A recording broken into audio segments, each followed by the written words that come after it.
Hello, animal communicators, and welcome to this week's live free power training. Depending on where you see me, if you are watching me on YouTube, then I invite you to press follow and hit the little bell so that you can be notified anytime I go live. And you're always welcome over in my animal communication practice group in Facebook.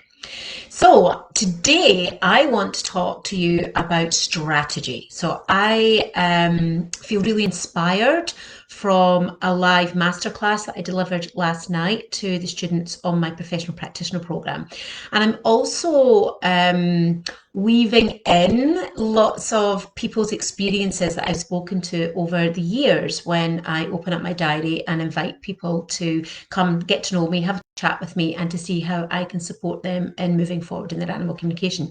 And a lot of those experiences and stories are weaved into today's live training as well, because here's the thing. We can be as intuitive as we like.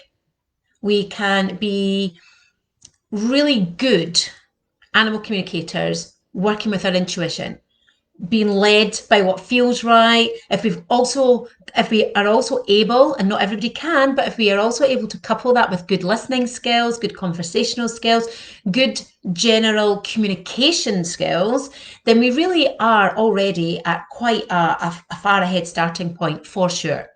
But what I have discovered over the years, 20 years in fact, of supporting people being able to communicate with animals and to really make their difference and create lasting, sustainable change, what I found over time is that most people, even if they have good connection skills, good intuition, and they can hear the animals easily, the missing piece is nearly always strategy.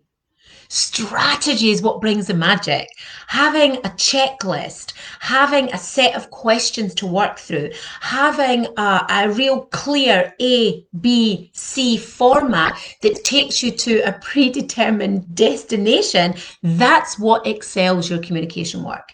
So, for example, if you are working with a behavioural case, knowing the steps to move through to uncover not only what the behavior is, but what drives it, and more importantly, what's needed to change it, that's where the magic happens. So sometimes just being able to have that connection and to be able to hear an animal and to be able to relay that back to their guardian, it isn't enough because it doesn't actually change anything. It's the strategy that creates the change. And likewise, with a health case, when you are working with a health issue, you're doing your body scanning, etc., having that strategy for what to do next really helps you dig deep.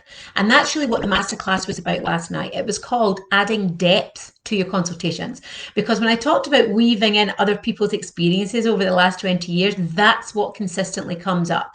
Not having the depth to the consultation, asking a question, getting the answer, then not knowing where to go from there. And that's the part that's the magical part. That's the part that is, it's the diamond, it's the gold. That's what that is, because with strategy, you can take the best core skills that anyone's got and you can elevate them. That's what takes you from ordinary to extraordinary. And if you've ever attended any of my free events in the past, you'll know that this is the stuff that I really dive down on. You know, how to go beyond where the ordinary animal communicator stops. Because here's the thing, I don't want you to be ordinary.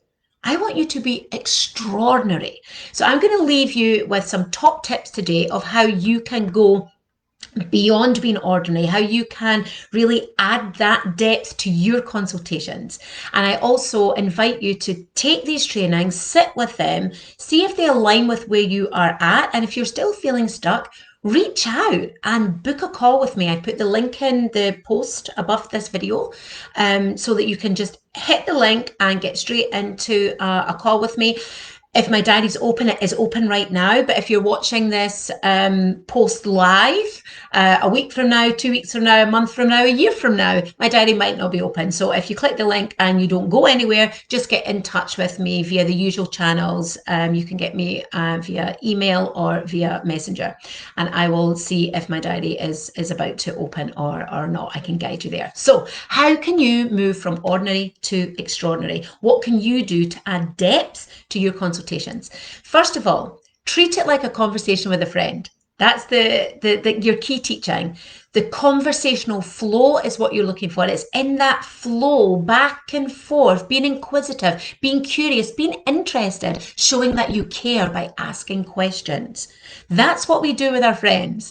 But somehow, when we're communicating with animals, we're usually so relieved, like, oh, I've got something, I'll write that down, that we don't think to just go back and have that conversational flow around that answer. We just move on to the next piece. So that's my first tip for you. My second tip is for you to go beyond. Don't take the first answer, dig down, ask another question. Get practiced and skilled at this. It's a muscle. You want to pump it up.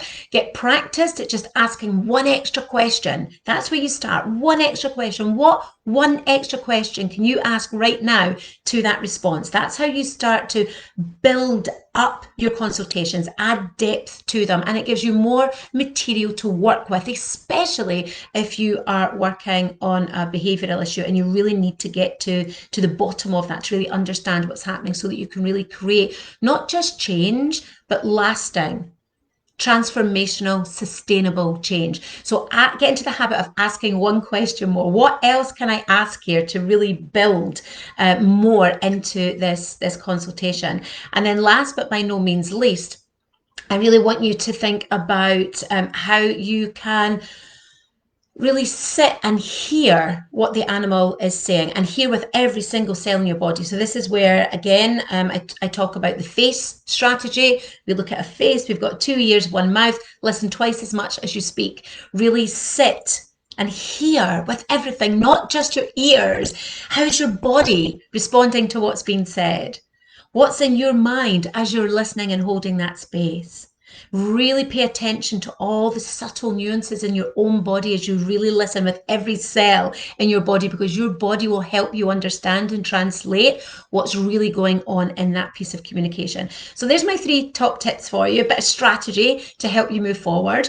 But in the event that you're feeling a bit stuck where you are right now, my diary is open at the moment. Click on the link below, the link above, and I will be so honoured and privileged, genuinely privileged, to have half hour, 45 minutes with you where we can chat strategy and I can help you move forward from wherever you are right now, so you too can become the extraordinary animal communicator that you desire and most definitely deserve to be. See you soon.